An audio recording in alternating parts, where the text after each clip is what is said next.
My name is Clara Turner. I'm 32 years old, and the night my life flipped started with one sentence at a dinner table.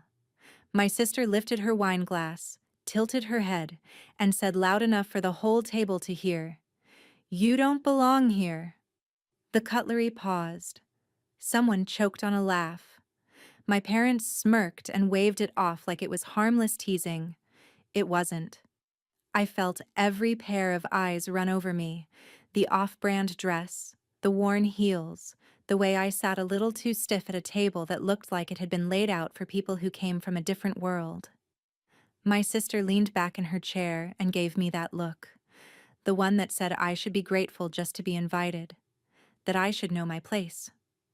The manager hovered nearby, careful smile glued to his face, glancing between the promotion plaque on the wall with her photo on it and me, like he was wondering how I even got a reservation. The jokes kept coming, thinly wrapped as family humor. Ish. Little comments about my job, my clothes, my life choices. My parents chuckled on cue. They liked being close to power, and tonight, power sat on my sister's shoulders. I excused myself and walked to the restroom before my hands started shaking. Under the harsh mirror light, I saw the same face that had scrubbed dishes in back kitchens and worked double shifts just to pay rent, and for a second, I wondered if they were right. Maybe I didn't belong in this glossy room full of people who pretended cruelty was sophistication, but another image pushed in.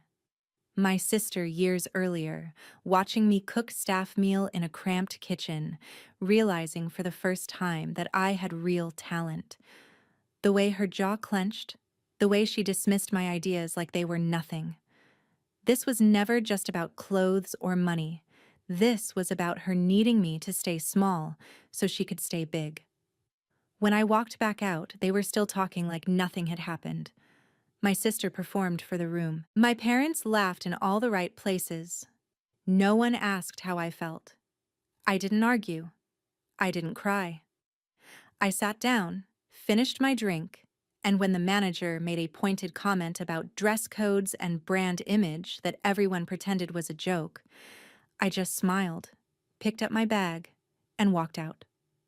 On the sidewalk, under the glowing sign of the place that had just told me I didn't belong, a thought dropped into my mind like a stone. What if I didn't try to squeeze into their world anymore? What if I owned it? That night, I made a decision. I was going to buy the very restaurant that had humiliated me. And when I did, the first person who wouldn't belong there anymore would be the one who said it to me. Before I tell you what he said, and what happened after I walked out, tell me, what time is it for you right now? And where are you watching from? I'm curious to see how far this story will travel. I sat in my car for a long time with my hands locked around the steering wheel, replaying that sentence. You don't belong here? Until it stopped feeling like a wound and started sounding like a challenge. I could have driven home and cried it out. Instead, I pulled my phone from my bag and called the one person who'd seen me at my absolute worst and never treated me like I was less. Mark. Back when I washed dishes in a grimy diner, he was the bartender who slipped me extra meals when my food budget ran out, the one who watched me quietly take over the line when the cook bailed mid-shift and told me later, "You realize you run circles around half the chefs in this city, right?" When he picked up, his voice was easy. "Hey, Clara, you sound pissed. What happened?" "I'm not pissed," I said, staring at the glowing sign of the restaurant. "I'm done. There's a difference. I want to buy a restaurant." He laughed, short and disbelieving. "You mean eventually? Like, someday when life makes sense? Or you mean you've just been insulted and you're having a cinematic moment in your car?" "I mean that place," I said. "The one my family just used as a stage to remind me I'm beneath them. I know their menu, their staff, their weak spots. I worked 15 years in other people's kitchens. I've run lines on my own, written specials that sold out without my name ever hitting the front of house. I'm done watching from the back. I want to buy it." Silence stretched. I could hear him breathing, the faint sound of a TV in the background. Clara, that's not a neighborhood joint. That place was in a business magazine. It's worth millions. 4.8, I said. Last time it changed hands, the sale price was in an article. I've had that number stuck in my head for months. You've been thinking about this, he muttered. Not just tonight. I kept telling myself it was impossible, I said. Tonight I realized staying in my lane has done nothing but keep other people comfortable while I swallow humiliation. He exhaled slowly. Look, you know I believe in you, but this is a massive jump. You'd need investors, leverage, a solid plan. And even then, it could blow up in your face. Are you really ready to fail publicly, in front of the same people who already think you're nothing? The question hit a raw nerve, but it forced me to look straight at the fear instead of dancing around it. I pictured another family dinner like tonight, every joke landing on me because I'd never tried anything big enough to fail at. I realized I'd already been living publicly small. I've been failing quietly my whole life, I said. Failing to stand up for myself. Failing to ask for more than scraps. If I'm going to fail, I'd rather do it trying to own the room instead of asking for a chair. He didn't answer for a few seconds. Then I heard keys tapping. His voice shifted from friend mode to business mode. Okay, you want to do this? Then we do it properly. Send me everything you can find online about that restaurant. Ownership, articles, reviews, anything. Tonight. I'll dig into the business side. Tomorrow, we start mapping this out. You're not going to tell me I'm crazy? I asked. Oh, you're absolutely crazy, he said. But you've been talking about other people's bad menus for years. Maybe it's time you put your own name on one. After we hung up, I didn't drive home. I parked outside my tiny apartment, opened my laptop at the kitchen table, and started digging. Articles about the restaurant, names of partners in the investment group that owned it, trends in their reviews, staff complaints hidden in online comments. Piece by piece, a pattern formed. Polished image, good food, cold heart. A perfect machine that impressed on the surface but never truly connected. The same energy my family loved. I knew that machine. I'd worked inside it for years, in different buildings, different uniforms, same emptiness. Tonight, I decided I was done being a disposable part. I was going to become the one who decided how the machine worked, or if it kept running at all.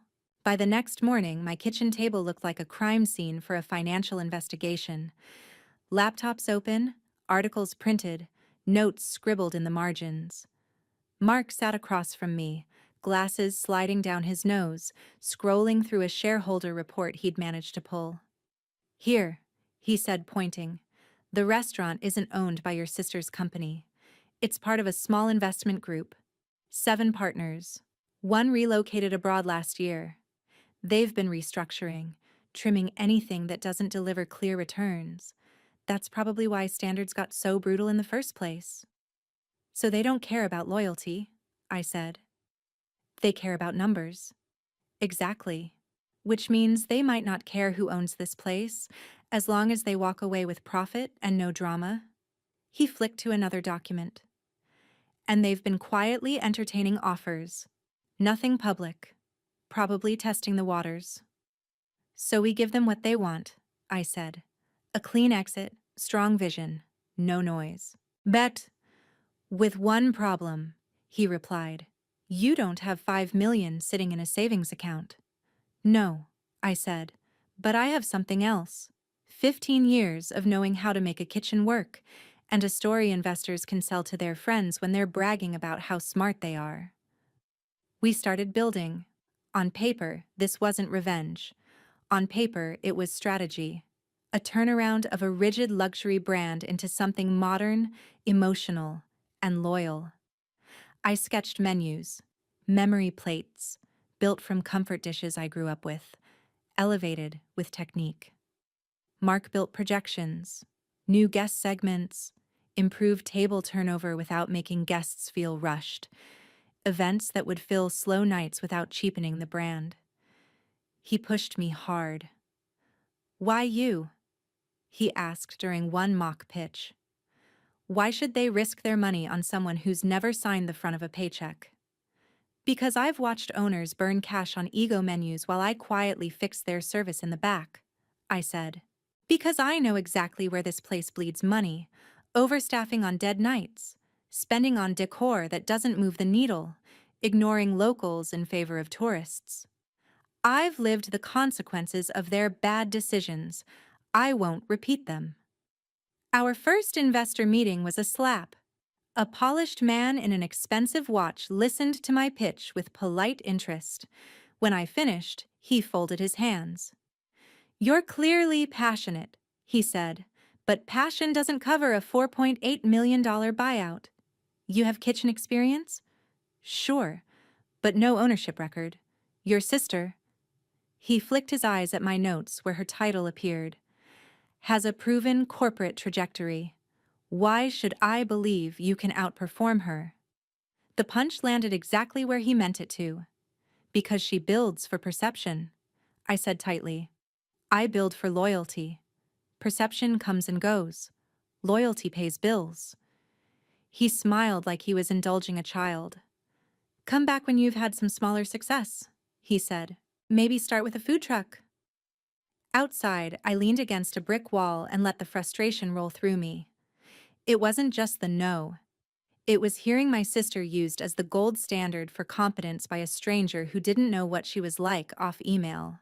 That night, I opened a fresh notebook and started a different kind of work. I wrote down every failure I'd lived through. Jobs lost, rent late, nights I'd eaten staff meal leftovers in the walk-in because I couldn't afford groceries. I wrote about the day my parents skipped my culinary school graduation because my sister had a networking event.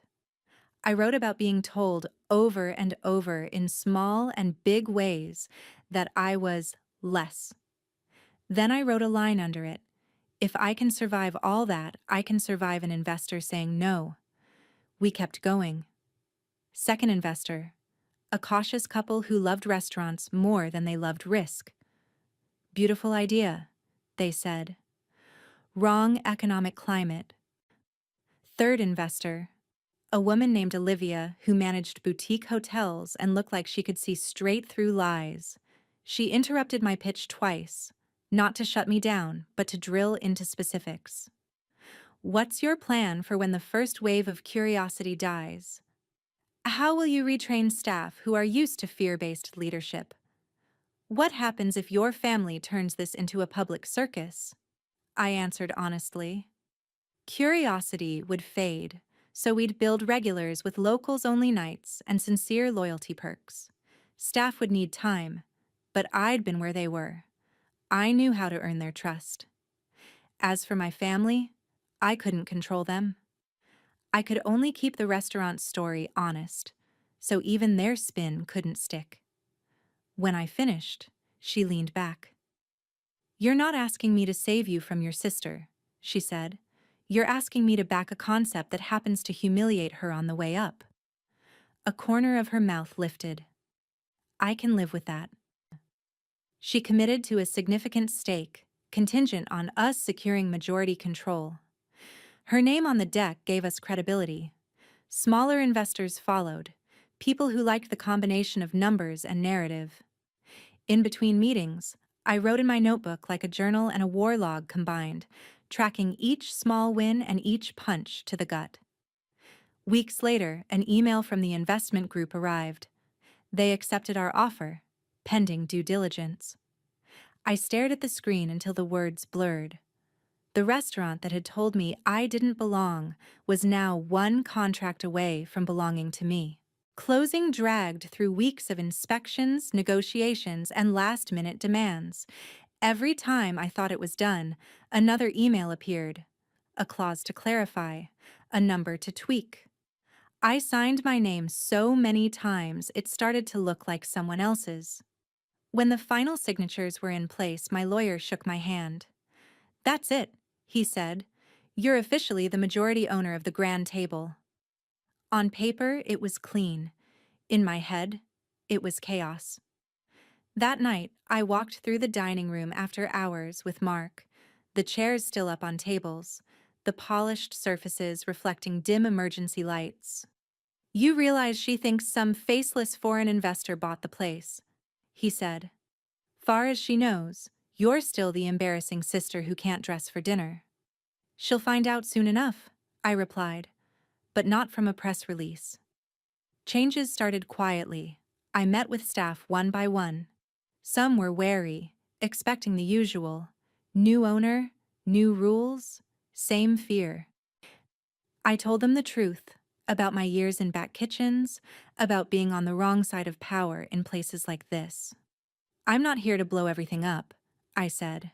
"I'm here to build something that actually makes sense, for guests and for you. But that means things will change." In pre-service meetings, I laid out the new direction. We kept the quality, the technique, the standards. What we dropped was the cold. Servers wouldn't upsell just to hit arbitrary targets.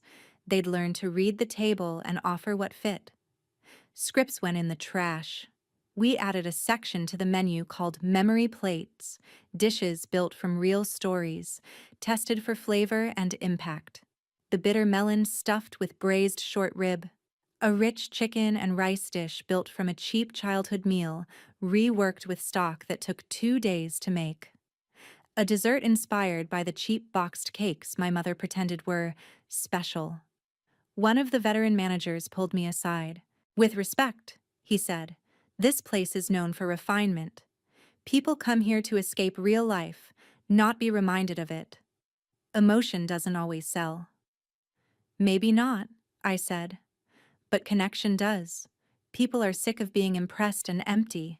They want to feel something and still be impressed." He didn't argue, but I saw him texting after he walked away. I knew exactly who he was updating. Meanwhile, the restaurant's social media, run by a junior staffer who was thrilled to be trusted, started teasing the new era opening. Shot of a dish here, a quote about belonging there. Nothing dramatic, nothing that screamed takeover, just enough to stir curiosity. My phone buzzed one night with a message from an unknown number.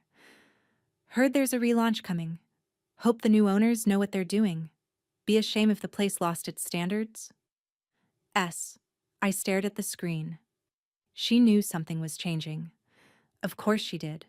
This restaurant was her stage. Any shift in lighting, she felt it. I typed back, "I think the new owners know exactly what they're doing.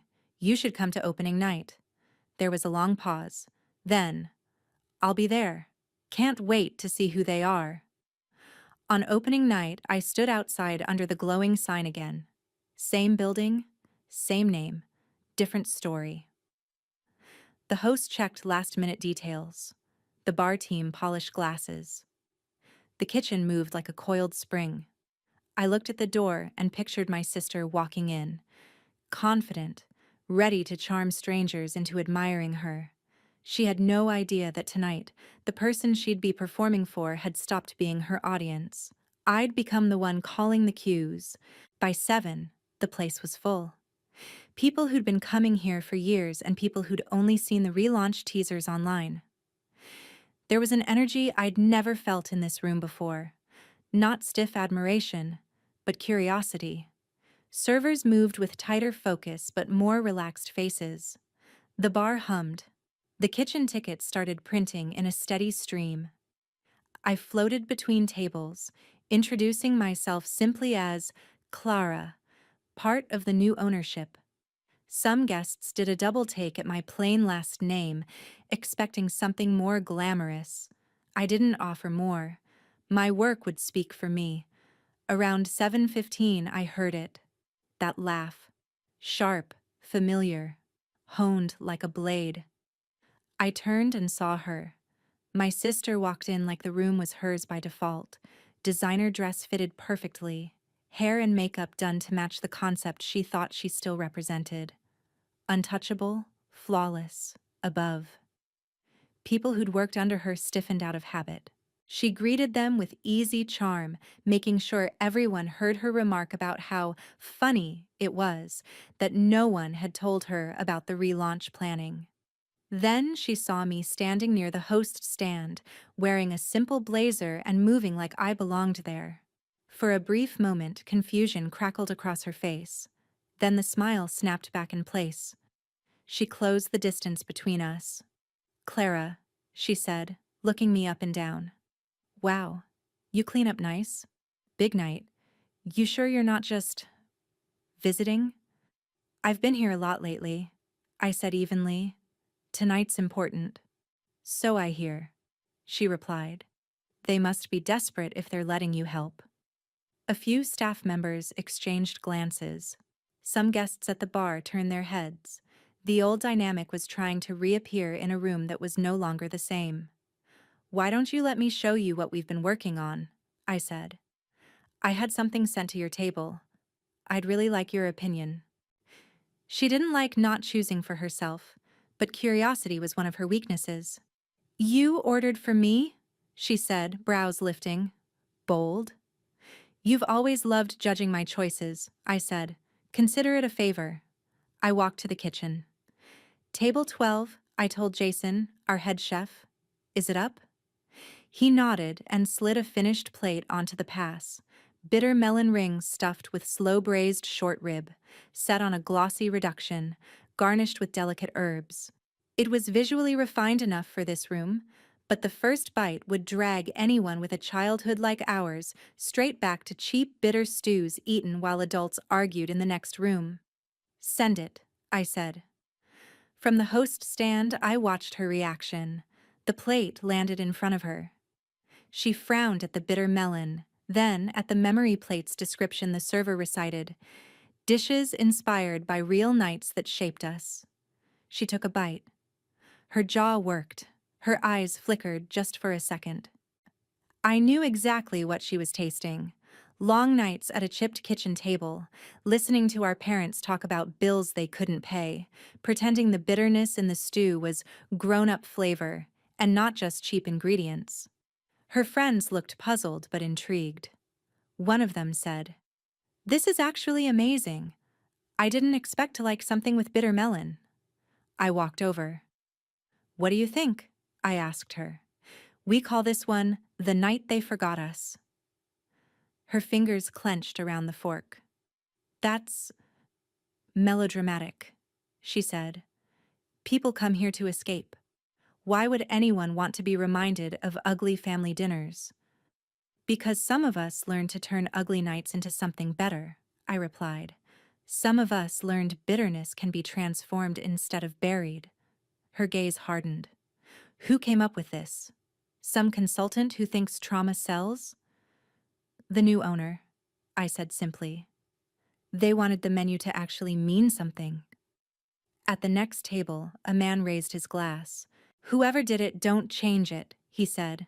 "This is the first dish here that made me feel anything in years." A couple of other guests murmured agreement. My sister's cheeks flushed. This was supposed to be her arena, the place where she shined and I shrank. Instead, our private history was being plated and praised in front of her. "So this is your angle," she said quietly. "You dig up our childhood and turn it into a gimmick." "No," I said. "You turned our lives into a ranking system where you always won, and I always lost. I'm turning my side of it into something that feeds people." For a moment, I thought she might throw the fork down and cause a scene. Instead, she forced a laugh and turned back to her friends. "Well, enjoy your therapy food," she said lightly. "I'm going to see how the rest of the menu survived this little identity crisis." As she walked away, I saw what she didn't. Staff watching me with cautious hope, guests watching her with less awe than before, the room itself shifting around a new center. For the first time, when she tried to push me out, the space didn't bend in her favor. The weeks that followed turned the restaurant into a battlefield she couldn't quite control. The relaunch buzzed online. Photos of memory plates circulated with captions about finally feeling something in a fine dining room. Regulars who had once bragged about how exclusive the restaurant felt now bragged about how surprisingly warm it had become.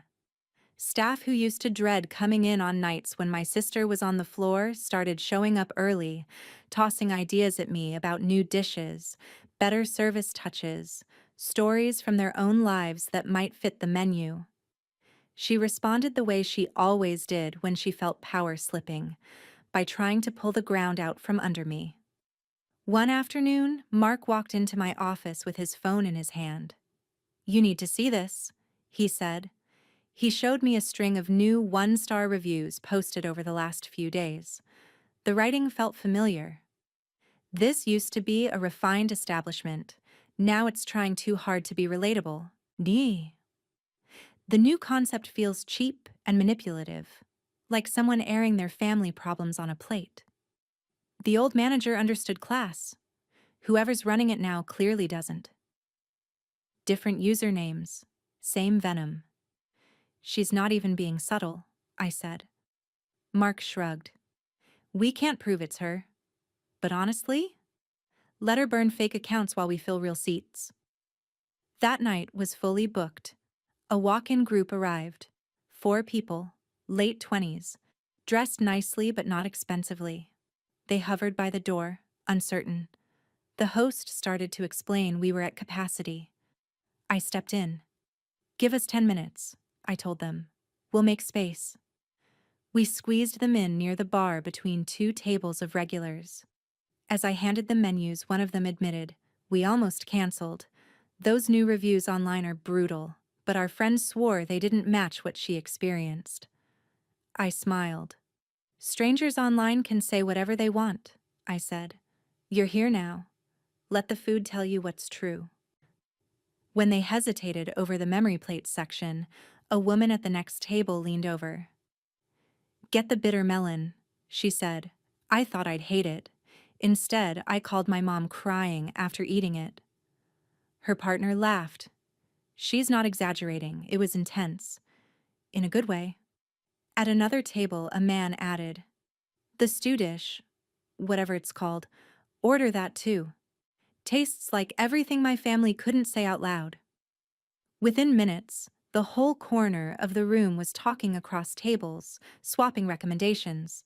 I glanced toward the bar. My sister stood there with Victoria and a couple of their usual orbiters, watching.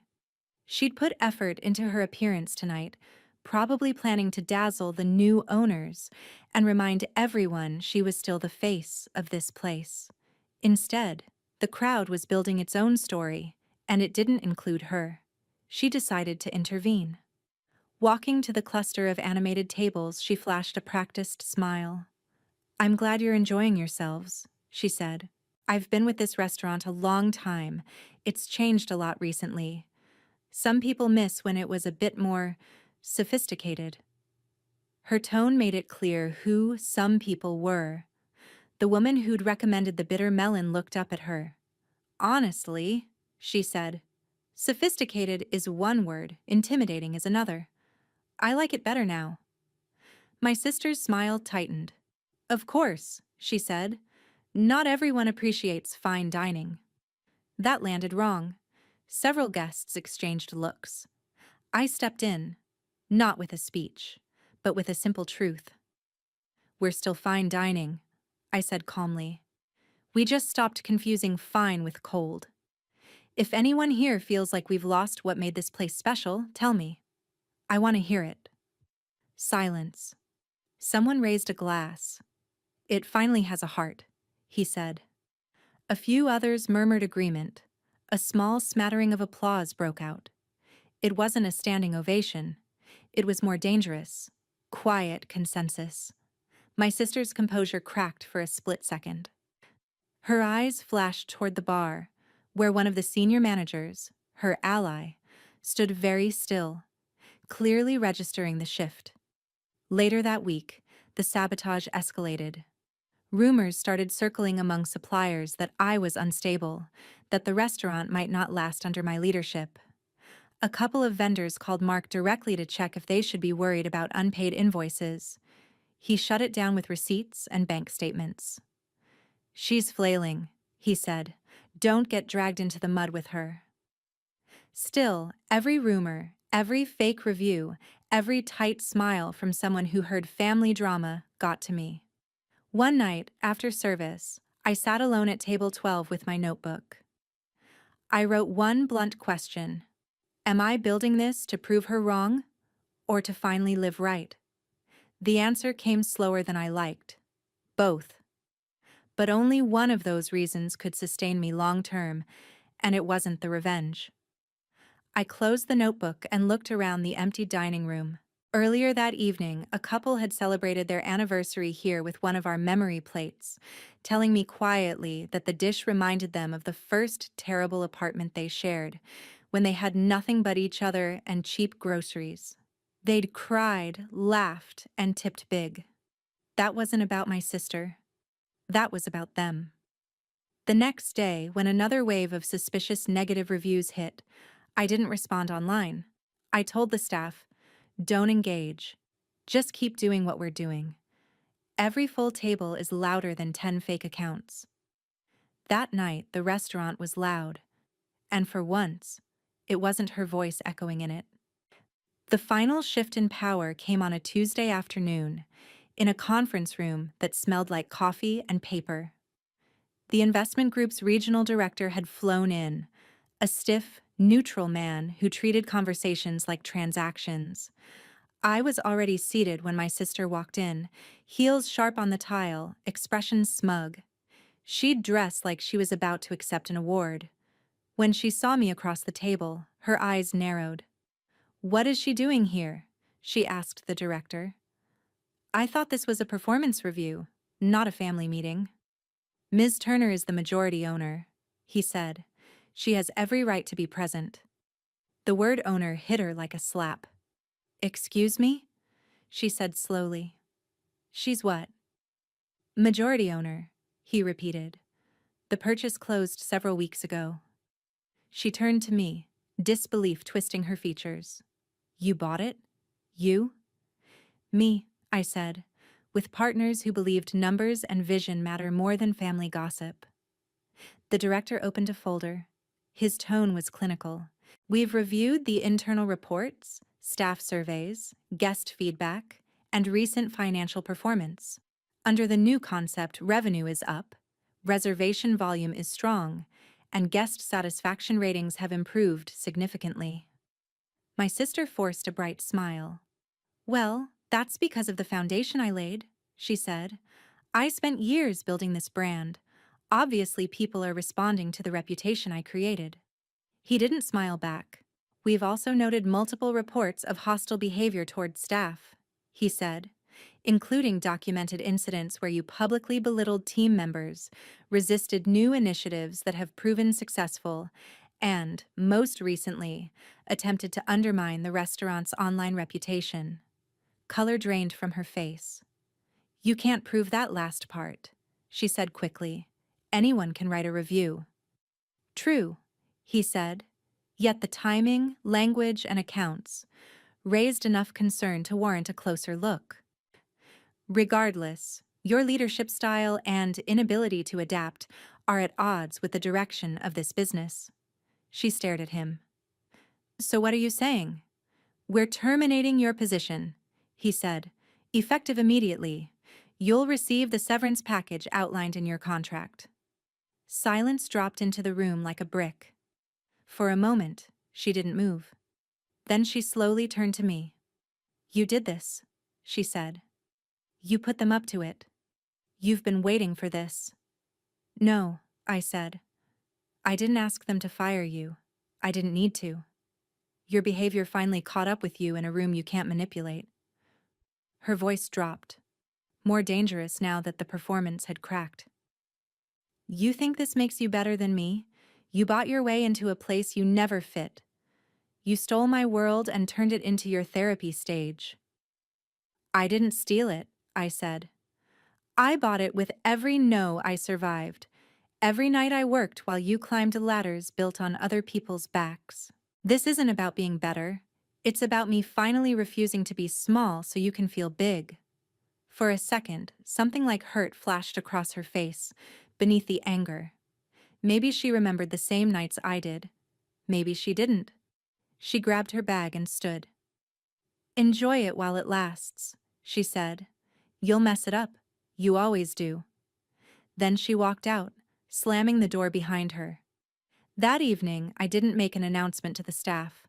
The director sent the formal email. Word moved fast anyway. Some people looked stunned. Some looked relieved. One server who'd been on the receiving end of my sister's cruelty breathed out, "Finally," under her breath when she thought I couldn't hear. Service started as usual. Tables filled, orders fired, memory plates went out, came back scraped clean. In the middle of the rush, I stepped aside and watched. A couple held hands over dessert, talking quietly about a hard year they'd just survived. A group of friends toasted to new chapters over dishes that tasted like old lives reimagined. A solo diner read a book between courses, relaxed instead of tense, in a room that once made people sit up straighter than they breathed. I thought about revenge, about how, yes, it was satisfying to know that the same place where my sister had told me I didn't belong now had my name written into its legal bones, and her name off the schedule. It felt good. I won't lie. But as the night went on, the high faded, and something else settled in behind it. The realization that this was not the end of anything. I still had a family that didn't understand me. I still had a past full of nights where I'd believed I was less. Owning the restaurant didn't magically fix any of that. What it did was give me a place to work it out. A place to turn bitter into complex, painful into beautiful, exclusion into the exact opposite. Later, as we closed, I stood at the same table where I'd once been told I didn't belong and ran my hand along the edge. This table had seen my humiliation. Now it saw my decisions. The first big one had cost my sister her job. The next ones, I realized, had to be about more than her. Staff policies that protected them. Menus that told the truth without bleeding out. Maybe, someday, an answer to a question I kept trying not to think about. If she ever walked back through these doors as a guest, would I greet her as just another person who wanted to belong? Or would I send her back into the cold she'd thrown me into? I didn't know yet. What I did know was this. My story wasn't going to end with her voice in my head. It would end, if I had anything to say about it, with my own voice saying, quietly but firmly, "I belong here." And if anyone else walked in feeling like they didn't, I'd put a plate in front of them that said the same thing without needing words at all.